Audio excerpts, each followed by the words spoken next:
दर्शक महानुभावहरू नमस्कार। News Nepal TV को न्यूज बुलेटिनमा स्वागत छ। हामी देशभित्र देश बाहिर यो विश्वभर कस्ता कस्ता घटनाहरू घटिरहेका छन्। यति बेला नेपालभित्रको अन्तरिम सरकारले कसरी काम गर्ने योजना बनाएको छ त? जेनजी पुस्ताले उठाएको आन्दोलनबाट के उपलब्धि भए, कसरी अगाडि बढ्दैछ, पुराना पार्टीहरू माओवादी कांग्रेस एमालेहरूले के कस्तो रणनीति बुनिरहेका छन् त? यी र यस्तै सन्दर्भको साथ उपस्थित हुने गर्दछौँ। सोही क्रममा उपस्थित भएका छौँ। यदि अहिलेसम्म हाम्रो च्यानलसँग जोडिनु भएको छैन भने सब्स्क्राइब गरी साथमा रहेको बेल आइकनलाई दबाई हामीसँग जोडिन नबिर्सनुहोला। सुशीला कार्की प्रधानमन्त्री नियुक्तपछि चर्चा पाएको आवश्यकताको सिद्धान्त के हो? कांग्रेस नेता शेखर र गगन बीच छलफल जारी। पूर्व प्रधानमन्त्री देउबा प्रचण्ड र ओलीका स्वकीय सचिवको सुविधा खारेज। जनताले चाहेको निकास र भ्रष्टाचारको अन्त्य गर्नको लागि अन्तरिम गृह कार्य आवश्यकता छ। डीपी अर्याल। कांग्रेसले मध्य प्रदेश सरकारलाई दिएको समर्थन फिर्ता। माओवादीले केन्द्रीय समिति भङ्ग गरी विशेष महाधिवेशन गर्ने। तोकिएकै मितिमा निर्वाचन गराउन सरकारलाई माओवादी केन्द्रको ध्यान आकर्षण। ठाकुरले गरिदिए पार्टी नेतृत्व परिवर्तनको बाटो। मतदाता सूचीमा नाम लेखाउन आयोगको आग्रह। जेनजीलाई मौका।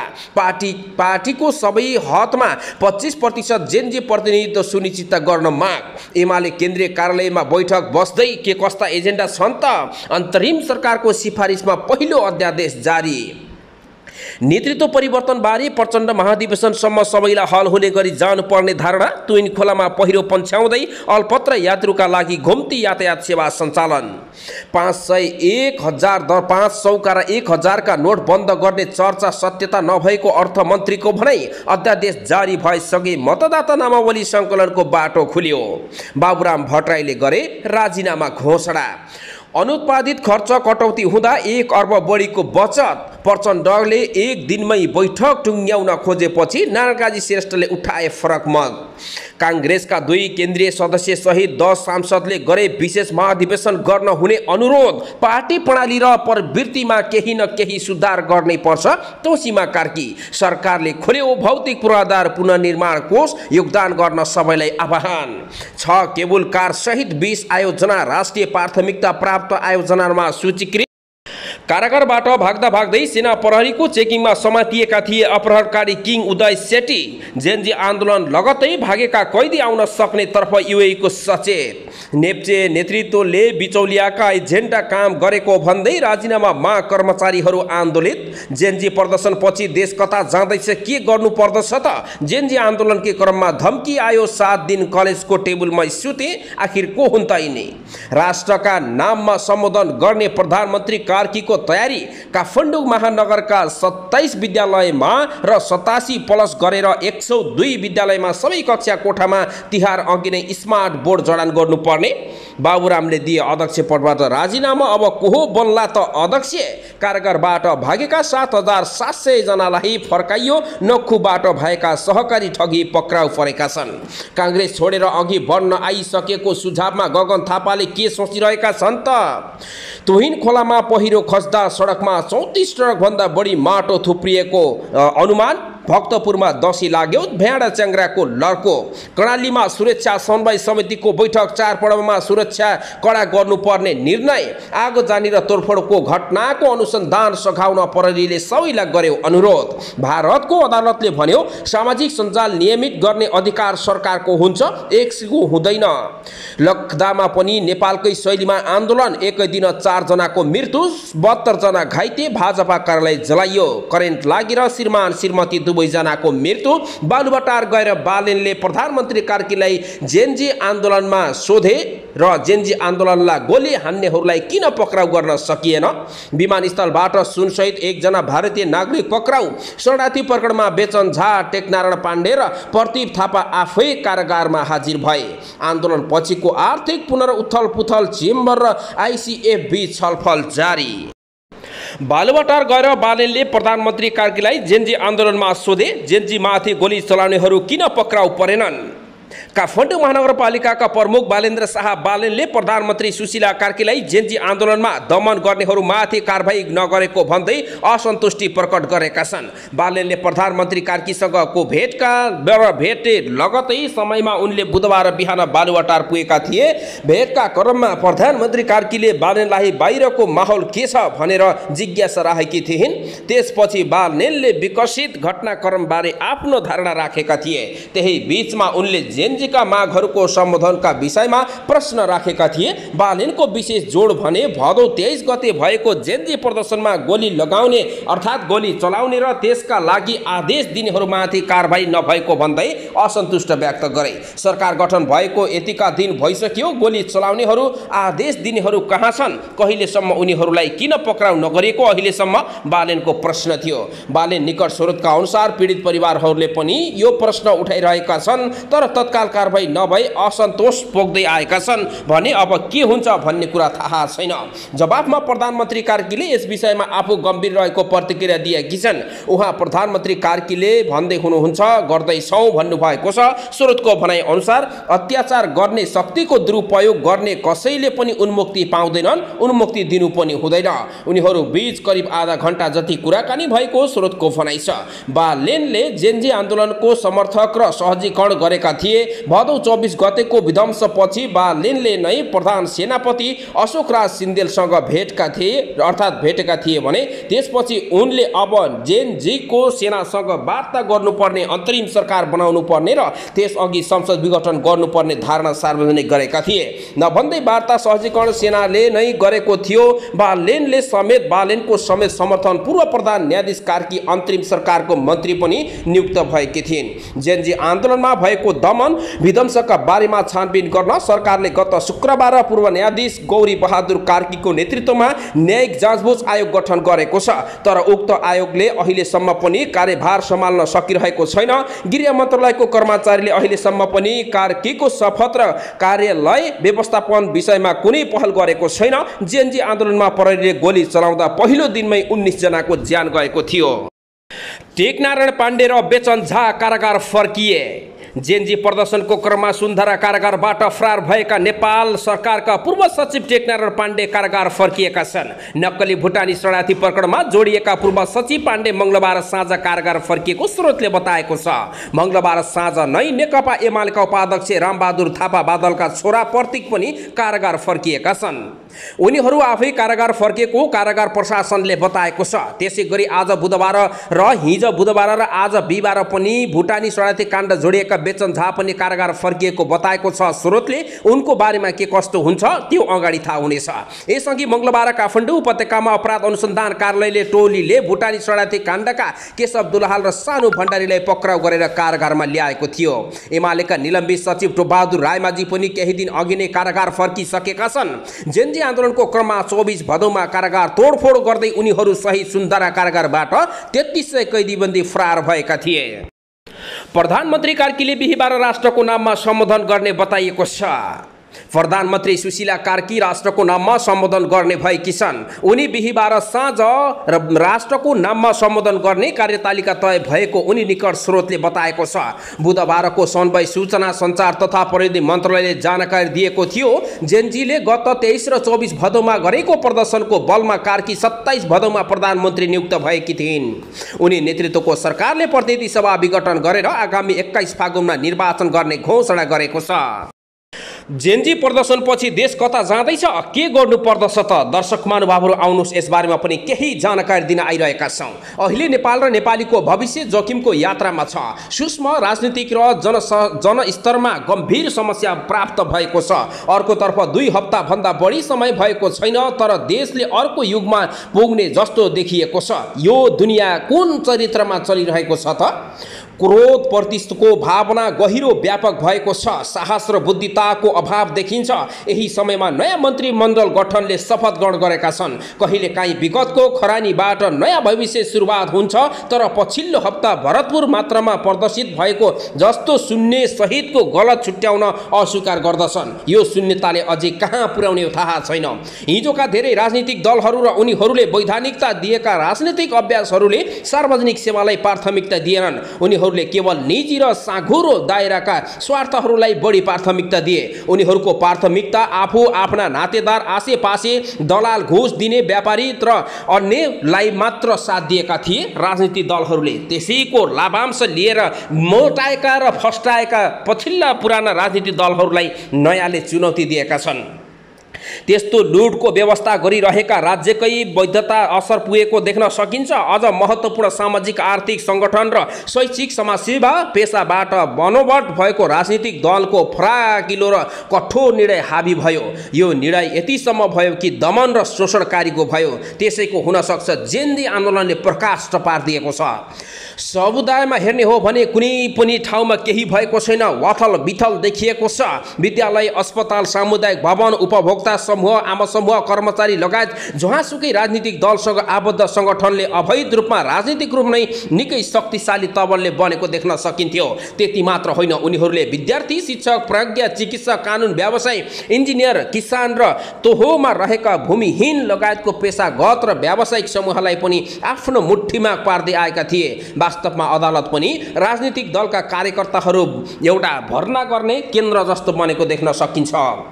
राजनीतिक दलले आफ्ना सदस्य धेरै भएको घमण्ड गर्थे र सदस्यहरूले आफ्नो पार्टी सदस्यतालाई नियम कानुन उल्लङ्घन गर्ने तथा अपराधबाट उन्मुक्ति पाउने छुटका रूपमा लिन्थे। राजनीतिक र कर्मचारीहरूमा भ्रष्टाचार सामान्य भए जस्तो देख्न थालिएको थियो। साथै लामो समयदेखि प्रधानमन्त्रीको कुर्सीमा दलका नेता, निश्चित नेताहरूको दौडधुप चलिरहेको थियो, जसले गर्दा दलकै दोस्रो र तेस्रो तहका नेताहरू नै हैरान बनिसकेका थिए। उनीहरू नेतृत्व विकासमा आबद्ध भइसके थिए, तर पनि पार्टीहरू जनताको सेवाको निम्ति भन्दा निजी लाभ र प्रभाव विस्तारमा सीमित थिए। साथै उनीहरू चुनाव र राजनीतिक शक्ति विस्तारमा सीमित थिए। राजनीतिक दल र तिनका नेताहरूको आत्मकेन्द्रित, स्वार्थी, अहङ्कारी स्वभावले सरकार राज्यलाई खोक्रो बनाएको थियो। परिणामस्वरूप नागरिकको ठूलो हिस्सा सरकार र राजनीतिक दलबाट अलगिएका थिए। नेपाल नागरिकहरूको सक्रिय सहभागिता भएको नागरिक राज्य बनिरहेको थिएन, बरु जहाँसुकै राजनीतिक दल र तिनका नेता हाबी थिए। यस्तो अवस्थामा केही गर्न सक्ने अवस्था थिएन। नयाँ राजनीतिक दलका उदय र खास गरी राजनीतिक सहर काठमाडौँ नयाँ युवाहरू मेयर निर्वाचित हुनुभएका केही सङ्केत पनि थियो। तर पुराना राजनीतिक दलहरूले यो राजनीति परिवर्तनबाट शिक्षा लिन असफल भइसकेका थिए। चौथो पटक हप्तामा जे भयो र त्यो चौथो पटकको हप्तामा जे भयो चकित पार्ने खुलासा भयो। अलग अलग आगो लागि तोडफोड भयो, सबै विधिवंश भयो। यो सबै हुनुको पराकाष्ठ पनि यिनै पुराना दल र पुराना पार्टी थिए। घुमी फिरी रुम्दातार भने जस्तो सबै नेताहरू काङ्ग्रेस, एमाले, माओवादीका वरिष्ठ नेता, सदस्य, अध्यक्षहरू मात्र मन्त्री र प्रधानमन्त्री बन्ने यो कानुनै चलिरहेको थियो। प्रचण्ड, देउबा र ओली बाहेक कसैले प्रधानमन्त्री बन्ने हाबी समेत राख्न सक्दैनथे। त्यसैले पनि हुनसक्छ 22 र 23, 24 अर्थात् खास गरिकन 23 र 24 को जेन्जी आन्दोलनले जे देखाइदियो, यति बेला नेताहरूको भागाभाग भयो, नेताहरूको लुटपाट भयो, नेताहरूको घर आगो लाग्यो, नेताहरूको पार्टी कार्यालय, सार्वजनिक सबै चिजहरू र व्यापारीहरूका र उद्योगपतिहरूका पनि अधिकांश रूपमा जलेर नष्ट भए। सबै चिजहरू खोक्रो भयो। त्यहीको हिसाब किताब हुन सक्छ। अहिले सबै नेताहरू, पुराना पार्टीका नेताहरू चकित परिरहेका छन्। साँच्चै नै सबैभन्दा ठुलो अदालत र ठुलो जनसागर भनेकै जनता रहेछ भन्ने अहिले बल्ल कानमा तेल हाले जस्तो भएको छ। अब आउने दिनहरूमा के होला त्यो भने हेर्न बाँकी नै छ। तर ती दिनहरूमा अब जिनजीले कसरी अगाडि लैजान्छ, अब कसरी जान्छ, अन्तरिम सरकारले कसरी चलाउँछ र फागुन 21 गते निर्वाचन हुन्छ कि हुँदैन, आयोगले के कस्तो गठन गरेको छ, यस विषयमा पनि आगामी कार्यक्रमहरूमा तपाईहरूलाई जानकारी दिनेछौँ। सुमनालाई पार्टीमा फिर्ता बोलाउन कुनै कार्यदल बनेको छैन, अर्यालको भनाई।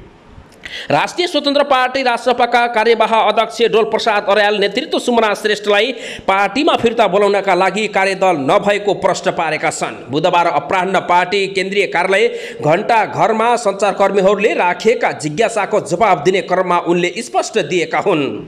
कार्यवाह सभापति अर्यालले श्रेष्ठले दिएको राजीनामा आफूले स्वीकृत गरेको र पार्टी केन्द्रीय समिति बैठकले अनुमोदन गरेको उल्लेख गरेका छन्। उहाँले लिखित राजीनामा प्राप्त भएको छ र उहाँको लिखित राजीनामा प्राप्त भइसकेको छैन, तर उहाँले मुखबाट भने राजीनामा दिइसक्नु भएको छ। उहाँले हाम्रो आधिकारिक ग्रुपमा हुनुहुन्छ, तर पार्टी केन्द्रीय समितिको त्यो ग्रुपमा उहाँले प्रष्ट रूपमा पार्टी छोडेको धारणा राखिसक्नु भएको छ। कार्यवाहक सभापति डोल प्रसाद अर्यालले भने, मैले उहाँको राजीनामा त्यसै गरी आधा मानेर र त्यसैलाई आधार मानेर स्वीकार गरेको छु। अर्यालले भने त्यसलाई केन्द्रीय समिति बैठकले अनुमोदन पनि गरिसकेको छ। उहाँलाई पार्टीमा स्वागत गर्न हाम्रो ढोका खुला छ, कार्यदल बनाउन भने छैन। कार्यवाहक सभापति अर्यालले पार्टीभित्र कुनै फरक मत नरहेको पनि दोहोर्याएका छन्, तर राष्ट्रिय स्वतन्त्र पार्टीभित्र निकै उथल पुथल देखिएको छ। माओवादी काङ्ग्रेस र एमाले भन्दा कुनै फरक देखिँदैन। यति बेला राष्ट्रिय स्वतन्त्र पार्टीभित्र पनि आफैभित्र उकुस मुकुस भएको छ। के गर्ने के नगर्ने भन्दा पनि को अगाडि पुग्ने र कसले सत्ताको चाबी समाउने अर्थात् को कुन पदमा बस्ने भन्ने कुरामा मात्र राष्ट्रिय स्वतन्त्र पार्टीभित्र एउटा विचलन देखिएको छ। एउटा काङ्ग्रेस एमाले माओवादीमा जस्तो गुट उपगुट बन्न थालेको छ। केही गर्छौ भन्दै हुटहुटीका साथ आएको राष्ट्रिय स्वतन्त्र पार्टीभित्र पनि यस्तो भइसकेपछि जनता निराश भएका थिए। जनताले राष्ट्रिय स्वतन्त्र पार्टीमा पनि खासै नदेखेपछि जेनजी आन्दोलनमा उत्रिएको बताएका छन्। जेनजी आन्दोलनका कर्ताहरू भन्छन् यो सबै हुनुमा नयाँ भन्नेको आश थियो, नयाँले पनि केही गर्न नसकेपछि आफूहरू आन्दोलनमा उत्रेको जेनजी पुस्ताहरूको भनाइ छ। जेनजी विद्रोहको परम कम्प बाबुरामले त्यागे पद, देउबा ओली र प्रचण्डको भने अहिलेसम्म कुनै छाड छैन। पूर्व प्रधानमन्त्री तथा नेपाल समाजवादी पार्टी नयाँ शक्तिका अध्यक्ष डाक्टर बाबुराम भट्टराईले बुधबार अप्रत्याशित रूपमा पद त्याग गरेको घोषणा गरेका छन्। भदौ 23 र 24 गते जेनजी विद्रोहले नेपालको शासन प्रणाली नै उल्टाइदिएपछि हरेक राजनीतिक दलहरूमा पार्टी पुनर्गठनको बहस चलिरहेको छ। जेनजी विद्रोहको परङ्कस्मपछि भट्टराईले केन्द्रीय समितिको आकस्मिक बैठक बोलाएर बैठकबाट भट्टराईले आफू नेतृत्वको वैकल्पिक नयाँ शक्ति उठाउँदै आएको विषय जेनजी विद्रोहले साकार पारिदिएको बताएका थिए। सम्बोधनको अन्त्यमा उनले जेनजी विद्रोहले राजनीतिमा रूपान्तरण खोजेको भन्दै नयाँ वैकल्पिक शक्ति निर्माणका लागि पदत्याग गरेको घोषणा गरेका छन्। पछिल्लो जेनजी विद्रोहले रूपान्तरण खोज्यो, दलहरूको नेतृत्व पुस्तान्तरण खोज्यो। अहिले सबै पार्टी विघटनको अवस्थामा पुगेको छ। बृहत खालको रूपान्तरण ध्रुवीकरणको लागि म पदत्याग गरेको घोषणा गर्दछु, बैठकमा बाबुरामले बताएका छन्। बाबुराम भट्टराईले मजदुत केन्द्रीय समिति विघटन गरी उपाध्यक्ष दुर्गा सोभको संयोजकतामा महाधिवेशन आयोजना समिति गठन गरेका छन्। नयाँ र वैकल्पिक शक्तिहरूसँग छलफल गरेर महाधिवेशनको मिति तय गर्ने प्रस्ताव कृष्ण शर्माले जानकारी दिएका छन्। महाधिवेशनमा अन्य वैकल्पिक र नयाँ शक्तिको रूपमा हामीले काम गर्नुपर्ने भन्दै महाधिवेशनमा जानुपर्ने उनले बताएका छन्। भट्टराईको कदमको नेतृत्वमा त्याग आनाकानी गरिरहेका नेपाली काङ्ग्रेस, नेकपा एमाले र नेकपा माओवादी केन्द्र लगायतका दलहरूलाई समेत नैतिक दबाव बढेको छ। माओवादी भित्र नेतृत्व हस्तान्तरणका लागि अध्यक्ष प्रचण्डमाथि निरन्तर दबाव आएको छ। असोज 5 गते बसेको पदाधिकारी बैठकमा वरिष्ठ उपाध्यक्ष नानकाजी श्रेष्ठले उपमहासचिव जानदर शर्मा लगायत नेताहरूले राजीनामा दिन सुझाव दिएका छन्, तर प्रचण्ड तत्काल राजीनामा दिने मोडमा देखिएका छैनन्। बुधबार बसेको स्थायी समिति बैठकमा नेताहरूले यस विषयमा कुरा उठाउँदा बिहीबार बस्ने केन्द्रीय समिति बैठकमा बोल्ने जवाब फर्काए। बैठकपछि बाहिर सञ्चारकर्मीसँग संक्षिप्त जवाब दिँदै उनले महाधिवेशनसम्म जाँदा सबै कुरा ठिक हुने बताएका छन्। नेतृत्व परिवर्तनको विषयमा पनि छलफल भइरहेको छ। महाधिवेशनसम्म जाँदा सबै हल हुन्छ, प्रचण्डको जवाब थियो।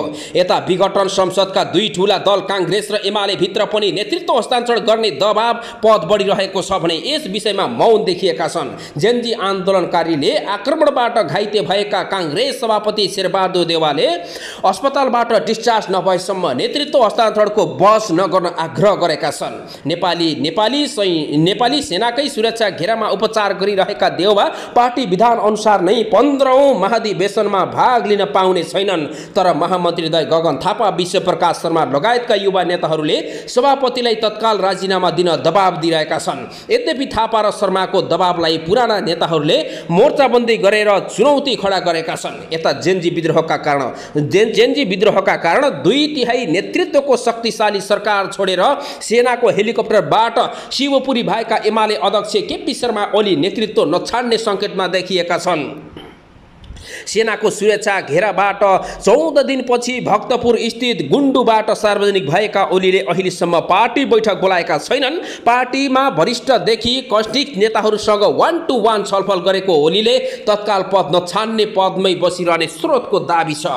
2065 सालमा सङ्घीय लोकतान्त्रिक गणतन्त्र स्थापनापछि राज्य संस्थामा पालैपालो देउबा ओली र प्रचण्डको हाली मुहाली चलिरहेको थियो। देउबा 9 वर्ष, ओली 11 वर्ष र प्रचण्ड 36 वर्षदेखि पार्टी नेतृत्वमा छन्। राजनीतिक विश्लेषण मुमारमा खनाल नवरुद्ध पद त्यागेको पनि प्रवृत्ति देखिएको छ। यिनीहरू लिप्त झैँ छन्, लिप्त झैँ अर्थात् भैँसीमा जनावरमा लागेको किर्नो जस्तै देखिएका छन्। जबसम्म पेट फुट्दैन तबसम्म बसेका ओलीको पेट भने फतङ्ग फुटेको छ। त्यस्तै गरी यति बेला सबैको पेट फुटाउनु पर्नेमा यति बेला जेनजी आन्दोलनले देखाएको यो हाली मुहालीले गर्दा सबैको चेत खुलेको छ। अब पुराना र मै हुँ भन्ने पार्टीहरूलाई नेपाली राजनीतिमा आउन निकै कठिन पर्नेछ। अन्तरिम सरकारको सिफारिसमा पहिलो अध्यादेश जारी भएको छ। सुशीला कार्की नेतृत्वको अन्तरिम सरकारको सिफारिसमा राष्ट्रपति रामचन्द्र पौडेलले पहिलो अध्यादेश जारी गरेका छन्। राष्ट्रपति मतदाता नामावली ऐन 2073लाई सम्बोधन गर्न बनेको अध्यादेश जारी गरेका हुन्। संविधानको धारा 144 को उपधारा 1 बमोजिम अध्यादेश जारी भएको राष्ट्रपति कार्यालयले बुधबार जानकारी गराएको छ, अर्थात् विज्ञप्तिमा उल्लेख गरिएको छ। यसैसँग आयोगलाई फागुन 21 गते निर्वाचन प्रक्रिया अघि बढाउन बाटो खुलेको छ। अहिले संसद नभएकाले अन्तरिम सरकारले अध्यादेशकै आधारमा काम कारबाही अघि बढाउनु पर्ने बाध्यतामा आएको छ। सोही अनुसार अन्तरिम सरकारले पहिलो अध्यादेश ल्याएको हो। अनुत्पादित खर्च कटौती हुँदा 1 अर्ब बढी बचत भएको छ। जेनजी आन्दोलनपछि बनेको अन्तरिम सरकारले अनियमितता काम गर्न अनुत्पादित खर्च व्यापक कटौती गरेको छ। सार्वजनिक संरचनाको पुनर्निर्माण, मर्मत, सार्वजनिक सेवा सुचारू निर्माण, खर्च व्यवस्थापन, आर्थिक पुनर्स्थापनाको लागि राहतको कटौती गरेको सरकारले निर्णय गरेको छ। असोज 5 गते बसेको मन्त्री परिषद बैठकका निर्णय कार्यान्वयनका लागि अर्थ मन्त्रालयले सम्बन्धित सबै मन्त्रालय, निकाय तथा प्रदेश र स्थानीय सरकारलाई निर्देशन सहित पत्राचार गरेको छ।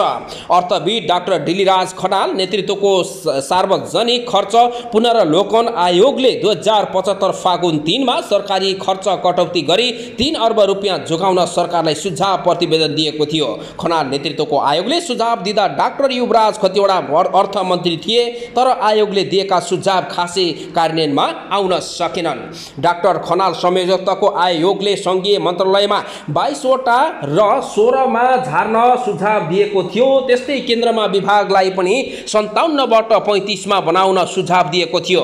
हाल रहेको 300 समिति र कोषाध्यक्ष मध्ये 90% खारेज गर्नुपर्ने सुझाव डाक्टर खनाल संयोजकले आयोगलाई दिएको छ। मन्त्रालय र विभागका कर्मचारी दरबन्दी 60% घटाउन आयोगले सुझाव दिएको थियो, तर कार्यान्वयन हुन सकेन। त्यसैगरी तत्कालीन सरकारका अर्थमन्त्री विष्णु पौडेलले अर्थतन्त्र सुधारका लागि भन्दै 2081 पुस 24 गते अहिलेका अर्थमन्त्री रामेश्वर खनालकै नेतृत्वमा उच्च स्तरीय आर्थिक सुधार सुझाव आयोग बनाएका थिए। उक्त आयोगले पनि दिल्ली राम खनाल आयोगले दिएका सुझाव जस्तै अनावश्यक संरचना कटौती गर्न सुझाव दिएका थिए, तर पनि अर्थमन्त्री पौडेलले व्यापक रूपमा सरकारी संरचना घटाउने निर्णय पनि कार्यान्वयन गर्न सकिरहेका थिएनन्। तर अब अहिले सार्वजनिक खर्च पुनरावलोकनको आयोग र उच्च स्तरीय आर्थिक सुधार सुझाव आयोगका सुझावलाई कार्यान्वयन गर्ने ठाउँ आयोगका अध्यक्ष अर्थ मन्त्रालयको जिम्मेवारी पाएकाले त्यसको सार्थकता पाउने गरी सरकार अघि बढेको देखिन्छ। अर्थ मन्त्रालयले आयोजनाको प्राथमिकताकरण र पुँजीगत खर्च व्यवस्थापनका लागि 15 निर्देशन दिँदै चालु आर्थिक वर्ष 2082-83 मा मन्त्रालयगत बजेट सूचना प्रणालीमा प्रविष्ट भएका चालु तर्फका नयाँ कार्यक्रम सञ्चालन मोडालिटी, स्पष्ट नभएको कार्यक्रमको प्रतिफल, सुनिश्चित नभएको वा अनुपातवित क्रियाकलाप वा कार्यक्रममा विनियोजित रकम, आर्थिक कार्यविधि तथा वित्तीय उत्तरदायित्व ऐन 2076 को दफा 11 बमोजिम रोकका राख्नु भएको छ। खर्च मिथ्यातीत तथा स्रोत परिचालनको क्षेत्र अन्तर्गत मन्त्रालयले राष्ट्रपति, उपराष्ट्रपति, प्रधानमन्त्री, सभामुख र राष्ट्रिय सभा अध्यक्ष, प्रदेश प्रमुख, नेपाल सरकार तथा प्रदेश सरकारका मन्त्रीहरू बाहेक सांसदहरू लगायत अन्य राजनीतिक पदाधिकारीहरूको स्वकीय सचिवको सुविधा खारेज गर्ने निर्णय कार्यान्वयन गर्न मन्त्रालयले निर्देशन दिएको छ। आवश्यक क्षेत्रमा खर्चको जोहो गर्न, सार्वजनिक खर्चमा मिथ्यातीत काम गर्न भन्दै मन्त्री परिषदले केही महत्त्वपूर्ण निर्णय पनि गरेको छ। आयोगको पुनः प्राथमिकताकरण र अनुपादित खर्च कटौती सम्बन्धी यो निर्णयले सरकारको पुँजीगत तथा चालु खर्च दुवैमा व्यापक सुधारको लय राखिएको मन्त्रालयले जनाएको छ। सरकारले यो निर्णयबाट करिब 1 खर्ब 20 करोड रुपियाँ बचत हुने अनुमान गरेको छ। यसरी बचत हुने रकमलाई सरकारले राष्ट्रिय प्राथमिकताको क्षेत्र निर्वाचनमा परिचालन गर्ने योजना बनाएको छ।